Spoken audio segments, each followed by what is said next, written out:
Hello everyone, कैसे हैं आप सभी। तो हमारा आज का टॉपिक है राइट टू फ्रीडम। आर्टिकल 19 में क्या दिया हुआ है आपकी फ्रीडम्स के बारे में। लेकिन आप जब देखेंगे आर्टिकल 19 के ऊपर तो हेडिंग क्या पड़ी हुई है, राइट टू फ्रीडम। सिर्फ फ्रीडम नहीं लिखा है। तो हम लोग क्या करते हैं, हम ज्यादातर क्या होता है, हम कंफ्यूज रहते हैं कि फ्रीडम्स दी हुई है वहां पर, लेकिन नहीं, वहां पर राइट्स दिए हुए हैं आपके, राइट टू फ्रीडम। उस फ्रीडम में ये सारी फ्रीडम्स इंक्लूडेड है। तो आर्टिकल 19 में राइट टू फ्रीडम लिखने की क्या जरूरत थी, सिर्फ फ्रीडम क्यों नहीं लिखा गया? क्योंकि राइट्स क्या है आपके, राइट जहां पर है वहां पर ड्यूटी होगी। आपने हॉफेल्ड की थ्योरी पढ़ी होगी ना जूरिस्प्रूडेंस में। तो क्या है, जहां पर राइट है वहां पर ड्यूटी है। और लेकिन जब फ्रीडम हम सिर्फ देते हैं किसी को तो वहां पर कोई भी कंट्रोल नहीं होता है। फ्रीडम मतलब एब्सेंस ऑफ कंट्रोल। लेकिन क्या है, हम क्या करते हैं, जब हम यहाँ पर फ्रीडम्स देते हैं तो आर्टिकल 19 क्लॉज 2 से लेकर क्लॉज 6 तक हम वहां पर क्या देते हैं, रेस्ट्रिक्शंस भी देते हैं, है ना। तो राइट टू फ्रीडम यहाँ पर क्यों यूज हुआ है, समझ में आया आपको? क्यों? क्योंकि यहाँ पर बिल्कुल एब्सोल्यूट नहीं है, जो भी राइट्स आपको दिए गए हैं उन पर क्या है, रेस्ट्रिक्शंस लगाए जा सकते हैं। ठीक है, तो अब आते हैं फ्रीडम, समझते हैं क्या क्या है फ्रीडम्स हमारी। आर्टिकल 91A ये बात करता है right to freedom of speech and expression. मतलब हम क्या बोलेंगे और हम कैसे एक्सप्रेस करेंगे खुद को, अभिव्यक्ति की स्वतंत्रता, है ना। तो वो आपकी कहां पर दी हुई है, 91A। 91B बात करता है right to assemble peacefully and without arms. मतलब बोलने की स्वतंत्रता तो मिल गई हमें, अब इसके बाद किसकी स्वतंत्रता चाहिए कि हम एक जगह पर इकट्ठा हो सके पीसफुली, मतलब शांतिपूर्ण ढंग से और बिना किसी आर्म्स के, है ना, शस्त्र के बिना, मतलब कोई भी शस्त्र नहीं रहेंगे हमारे पास और हम एक जगह इकट्ठा हो सकते हैं।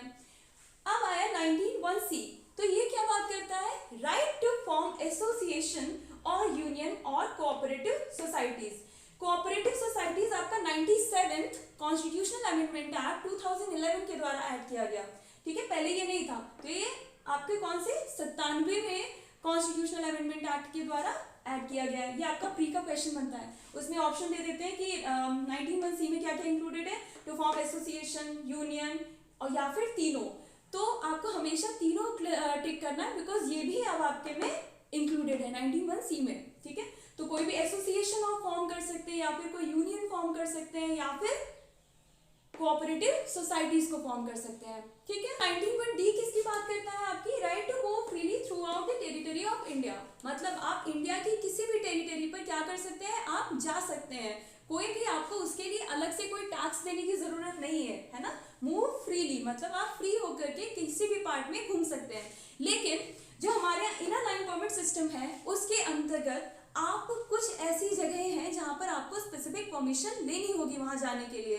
जैसे फॉर एग्जांपल आपके अंडमान एंड निकोबार जो आइलैंड है वहां पर कुछ ऐसी ट्राइब्स रहती हैं जिनका अपना उनके कल्चर को प्रोटेक्ट करने के लिए ऐसा किया गया है ना। तो कुछ ऐसी जगह हैं जहां पर अगर आपके जाने से उनके कल्चर को कोई प्रॉब्लम होगी तो आपको वहां पर क्या होना चाहिए, आपके पास स्पेसिफिक परमिशन होनी चाहिए। स्पेशल परमिशन लेकर आप उन जगहों पर जा सकते हैं। तो इनर लाइन परमिट सिस्टम के अलावा जो भी जगह आपके इसमें इंडिया के पार्ट में इंक्लूडेड है, आप उन सभी जगहों पर क्या कर सकते हैं, आप घूम सकते हैं फ्री होकर के।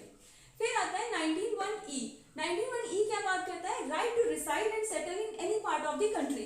तो आप क्या कर सकते हैं, आप रिसाइड कर सकते हैं, मतलब रह सकते हैं कहाँ, किसी भी पार्ट में, कहाँ की, इंडिया के, मतलब हमारे जो देश है, हमारी कंट्री है, उसके किसी भी पार्ट में आप क्या कर सकते हैं, रिसाइड कर सकते हैं, मतलब रह सकते हैं। एंड सेटल, सेटल का मतलब क्या हो गया कि परमानेंटली आप किसी जगह पे रहने के लिए सेटल हो गए, है ना। तो आप वो भी कर सकते हैं कहाँ, किसी भी पार्ट में इंडिया के। ऐसा नहीं होगा कि आप अगर यूपी को बिलोंग करते हैं तो आप सिर्फ यूपी में रह सकते हैं, आप एमपी को बिलोंग करते हैं तो सिर्फ आप एमपी में रह सकते हैं, नहीं, आप कहीं भी रह सकते हैं। ठीक है, फिर आता है आपका 91G। ये क्या बात करता है, टू प्रैक्टिस एनी प्रोफेशन और carry on any occupation, trade और बिजनेस। मतलब हम कोई भी प्रोफेशन को प्रैक्टिस कर सकते हैं, हम कोई भी बिजनेस या ट्रेड को कैरी कर सकते हैं या फिर किसी भी ऑक्यूपेशन को कैरी कर सकते हैं। कोई रोक टोक नहीं होगी किसी की भी। बस हाँ, कुछ आपके लाइसेंसिंग सिस्टम होता है, कुछ अलग अलग आपके रेस्ट्रिक्शंस, जैसा कि मैंने भी बताया। तो उनके अलावा आपको कोई भी रोक टोक नहीं होगी कि आप ये नहीं कर सकते, आप ये प्रोफेशन ही कैरी करिए। हर व्यक्ति स्वतंत्र है कि वो कौन सा प्रोफेशन अडॉप्ट करना चाहता है। ठीक है, तो अमेंडमेंट एक्ट 1978। तो सबसे पहले क्या हुआ था आपका, सबसे पहले जब इंडिया का कॉन्स्टिट्यूशन आया तब उसमें सिर्फ 6 फ्रीडम्स नहीं थी, तब 7 फ्रीडम्स थी। सातवीं कौन सी थी, 19(1)(f) में right to property, right to hold and acquire property भी हमारा एक फंडामेंटल राइट थी। लेकिन 44th कॉन्स्टिट्यूशनल अमेंडमेंट एक्ट 1978 के द्वारा, मतलब 44वें संविधान संशोधन अधिनियम 1978 के द्वारा 19(1)(f) को डिलीट कर दिया गया। ठीक है, अब क्या है, अब जो स्टेट है वो आपकी प्रॉपर्टी को एक्वायर कर सकती है अगर उसको किसी भी पर्टिकुलर पर्पस के लिए जरूरत है तो। ठीक है, तो 19(1)(f) आपका हो गया राइट। अब क्या है, राइट टू प्रॉपर्टी आपका कॉन्स्टिट्यूशनल राइट है, अब फंडामेंटल राइट तो रहा नहीं, लेकिन कॉन्स्टिट्यूशनल राइट अभी भी है आर्टिकल 300A के अंदर। ठीक है, क्लियर। इसमें एक Maneka Gandhi versus union of India 1978 का केस है, ये आपके ऑलमोस्ट हर इंपॉर्टेंट फंडामेंटल राइट में ये केस आपका इंक्लूडेड है। आर्टिकल 14 हो गया आपका, 21 हो गया, 19 हो गया, ठीक है, इनको गोल्डन ट्रायंगल भी बोलते हैं। तो उसमें आपका ये केस बहुत इंपॉर्टेंट रोल प्ले करता है। ठीक है, इसमें ये कहा गया था कि जो फ्रीडम्स यहाँ पर एक्सप्लिसिट ढंग से दी हुई हैं, जरूरी नहीं है कि सिर्फ वही फ्रीडम्स इंक्लूडेड है। अगर इन सभी फ्रीडम्स को एक्सरसाइज करने के लिए हमें और भी किसी फ्रीडम की जरूरत पड़ती है तो वो भी आर्टिकल 19 के अंदर क्या होगा, आपका इंक्लूडेड माना जाएगा। जैसे आपका फ्रीडम ऑफ प्रेस हो गया, राइट टू नो हो गया, ठीक है, राइट टू रिमेन साइलेंट हो गया, तो वो सब भी आपका इसके अंदर इंक्लूडेड है, freedom of speech and expression के अंदर। तो क्या हो गया, इसकी इन सभी राइट्स को एक्सरसाइज करने के लिए अगर हमें कोई और फ्रीडम या राइट की जरूरत है तो वो भी इंक्लूडेड है इन सभी राइट्स के अंदर। क्लियर। जैसा मैंने बताया था कि जब आपके पास फ्रीडम्स हैं तो आपके एब्सोल्यूट फ्रीडम्स तो है नहीं, तो मतलब क्या है, आपके पास राइट्स हैं और उन राइट्स पर रीजनेबल रेस्ट्रिक्शंस भी लगाई जा सकती हैं आर्टिकल 19 क्लॉज 2 से लेकर क्लॉज 6 तक। लेकिन वो रेस्ट्रिक्शंस कैसी होनी चाहिए, रीजनेबल तो हम लोग बोलते हैं ना, क्यों बोलते हैं, क्योंकि जो भी रेस्ट्रिक्शंस आर्टिकल 19 के ऊपर लगाई जाएंगी, 19 क्लॉज 1 में जो भी आपकी फ्रीडम्स दी हुई हैं उन पर अगर कोई भी रेस्ट्रिक्शंस लगाई जाएंगी तो उनको 3 पॉइंट्स कंपल्सरी है कि उनको फॉलो करना चाहिए। पहला क्या है, the restrictions must be reasonable, मतलब वो तार्किक होनी चाहिए, मतलब ऐसा नहीं होना चाहिए कि कुछ भी उठा के हमने लगा दिया कि आर्बिट्रेरीनेस दिखा रहे हैं, मतलब आप ये बोल नहीं सकते, आप ये नहीं कर सकते, वो नहीं, वो क्या होनी चाहिए, रीजनेबल होनी चाहिए। आपको लॉजिक देना पड़ेगा कि आप इस अगर फ्रीडम को आप कर्टेल कर रहे हैं तो क्यों कर रहे हैं, तो वो लॉजिक भी आपका क्या होना चाहिए, रीजनेबल होना चाहिए। ठीक है, अब आता है आपका रेस्ट्रिक्शंस में दूसरा क्या पॉइंट है, it must be imposed under the authority of law. तो जो भी रेस्ट्रिक्शंस आपको लगाई जाएंगी आर्टिकल 19 के ऊपर वो क्या होनी चाहिए, वो किस तरह से इम्पोज की जाएंगी, under the authority of law, मतलब पार्लियामेंट कोई भी लॉ बनाएगी, पार्लियामेंट या स्टेट लेजिस्लेचर आपकी कोई भी लॉ बना करके उस फ्रीडम को कर्टेल कर सकती है, उसके ऊपर रेस्ट्रिक्शंस लगा सकती है। ठीक है, लेकिन वो सिर्फ लॉ के द्वारा, ये नहीं कि आपने उठा के कुछ भी बोल दिया, कोई भी आके बोल के चला गया आपको ये नहीं करना है, नहीं, इससे कोई फर्क नहीं पड़ता जब तक कोई भी एक लॉ पर्टिकुलरली नहीं बनाया गया उस पॉइंट के ऊपर। तीसरा क्या है, it must relate to the grounds mentioned under article 19 clause 2 to 19 clause 6। तो जो भी रेस्ट्रिक्शंस लगाई जाएंगी वो कहां पर लगाई जाएंगी, जो भी रेस्ट्रिक्शंस आपके कहां पर दिए हुए हैं, 19 क्लॉज 2 से लेकर 19 क्लॉज 6 तक के जो ग्राउंड्स हैं आपके मेंशन हैं, उनमें जो भी रेस्ट्रिक्शंस के ग्राउंड्स हैं सिर्फ उन्हीं पर ही आपकी रेस्ट्रिक्शंस लगाई जाएंगी और वो कैसी होंगी, रीजनेबल रेस्ट्रिक्शंस होंगी under the authority of law. और कौन से ग्राउंड, जो कि 19 क्लॉज 2 से लेकर 19 क्लॉज 6 तक इंक्लूडेड है। ठीक है, अब देखते हैं आर्टिकल 19(1)(a। 19(1)(a) बात करता है freedom of speech and expression. ठीक है, मतलब भाषा एवं अभिव्यक्ति की स्वतंत्रता। ठीक है, अब क्या हुआ, इसमें हम मतलब कुछ भी बोल सकते हैं, हम कुछ भी लिख सकते हैं, हम किसी भी तरह से खुद को एक्सप्रेस कर सकते हैं, अपनी ओपिनियन रख सकते हैं। ठीक है, तो वो आपके क्या 19(1)(a) में आपकी प्रोटेक्टेड है। अब इसके ऊपर रेस्ट्रिक्शंस कौन कौन सी लगाई जा सकती है, तो 19 क्लॉज 2 को जो है जोड़ा गया था फर्स्ट कॉन्स्टिट्यूशनल अमेंडमेंट एक्ट 1951 के द्वारा। ठीक है, तो जो पहला संविधान संशोधन अधिनियम आया था, पहला संविधान संशोधन हुआ था, उसके द्वारा आर्टिकल 19 क्लॉज 2 को ऐड किया गया। अब इसमें डिफरेंट आपकी क्या है, ग्राउंड्स है जिनके ऊपर रेस्ट्रिक्शंस लगाई जा सकती है, किस चीज के ऊपर, स्पीच एंड एक्सप्रेशन के ऊपर। तो वो ग्राउंड्स कौन कौन से हैं, पहला क्या है, sovereignty and integrity of India. तो इंडिया की सॉवरेनिटी और इंटेग्रिटी को प्रोटेक्ट करने करने के लिए अगर हमें कोई भी रेस्ट्रिक्शंस लगानी पड़े तो हम क्या कर सकते हैं, हम लगा सकते हैं।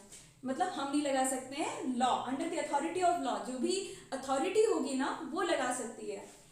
Sovereignty and integrity of India, इसको 16th कॉन्स्टिट्यूशनल अमेंडमेंट एक्ट के द्वारा जोड़ा गया था। 16th कॉन्स्टिट्यूशनल अमेंडमेंट मतलब 16वां संविधान संशोधन अधिनियम के द्वारा इसको जोड़ा गया था, sovereignty and integrity of India को। जो आपका सेडिशन का जो लॉ बना हुआ है ना, उसमें भी आपका भाषा की स्वतंत्रता को रोका गया है ना थोड़ा सा, section 124 capital A of IPC, तो वो भी आपका इसके अंदर क्या है, वो रीजनेबल है, कॉन्स्टिट्यूशनल है, क्योंकि उसको आप freedom of speech and expression को कर्टेल कर सकते हैं, किस लिए, sovereignty and integrity of India को प्रोटेक्ट करने के लिए। क्लियर। दूसरा क्या ग्राउंड है, सिक्योरिटी ऑफ द स्टेट। तो अगर हमें ऐसा लगता है कि हमारी कंट्री की सिक्योरिटी खतरे में है तो हम क्या कर सकते हैं, हम कोई भी मतलब जो अथॉरिटी है वो क्या कर सकती है, वो कोई भी लॉ बना सकती है किसी भी फ्रीडम को कर्टेल करने के लिए, freedom of speech and expression को कर्टेल करने के लिए क्या कर सकती है, रीजनेबल रेस्ट्रिक्शंस लगा सकती है।